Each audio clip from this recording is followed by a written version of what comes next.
ឬថាមានក្រុមហ៊ុនឡានមួយកំពុងតែ giveaway ឡានថ្មី free ហ្នឹងហើយបងប្អូនស្ដាប់អត់ច្រឡំទេឡាននៅស្ដាំដៃខ្ញុំហ្នឹងហ្មងពួកខ្ញុំបានឃើញនៅក្នុងវីដេអូស៊ីងថាឡានមួយគ្រឿងនេះហើយគឺជាឡានសម្រាប់ giveaway ជូនទៅកាន់បងប្អូនទាំងគ្នាលក្ខខណ្ឌតកនៅក្នុងការលេងហ្គេមមហាសែនស្រួលតែម្ដងគាត់ថាយើងទាញ model ឡានជាមួយនឹងពណ៌ឡានត្រូវបងប្អូនអាចយកឡាននេះទៅផ្ទះតែម្ដងបាទហើយសម្រាប់ទីតាំងក៏ដូចជាម៉ោងសម្រាប់កម្មវិធីលេងហ្គេមហ្នឹងខ្ញុំនឹងដាក់នៅលើអេក្រង់ជូនបងប្អូនទាំងគ្នាអញ្ចឹងមានព័ត៌មានខ្លះៗដែលខ្ញុំអាចបង្ហើបជូនបងប្អូនទាំងគ្នាបានឡាននេះគឺរបស់ Leap Motor ជាឡានអគ្គិសនីជិះបាន3ដល់10គីឡូម៉ែត្រអាចយកទៅ search ក្នុង Google បានព្រោះខ្ញុំចង់ឲ្យបងប្អូនឈ្នះអញ្ចឹងខ្ញុំឲ្យ hint បងប្អូនទាំងអស់គ្នាសំខាន់មួយទៀតគឺ stop របស់ឡានតែម្ដង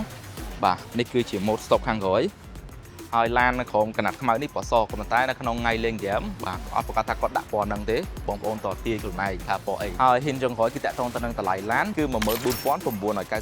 អញ្ចឹងសម្រាប់ក្រុមហ៊ុន Leap Motor ហ្នឹងស្ថិតក្រោមក្រុមហ៊ុនយក្សមួយដែលមានឈ្មោះថា Stellantis ដែលគាត់មាន brand ឡានរហូតដល់10ជាងសុទ្ធតែជាឡានផលិតទាំងអស់តែម្ដងអញ្ចឹងហើយបានជា Leap Motor ឥឡូវហ្នឹងកំពុងតែមានការពេញនិយមក៏ដូចជាការប្រើប្រាស់ច្រើនទាំងខាងអឺរ៉ុបហើយនិងខាងអាស៊ីហើយគាត់ទៅតែមកដល់ទីផ្សារប្រទេសកម្ពុជារបស់យើងថ្មីដែរទេខ្ញុំគិតថាហ្គេមនៅក្នុងការឈ្នះឡានមួយគ្រឿងនេះងាយស្រួលខ្លាំងមែនទែនអញ្ចឹងបងប្អូនទាំងគ្នាកុំភ្លេចចូលរួមលេងដើម្បីបានឈ្នះឡានមួយគ្រឿងបាទគោលដៅបងប្អូនទាំងគ្នាបាយបាយ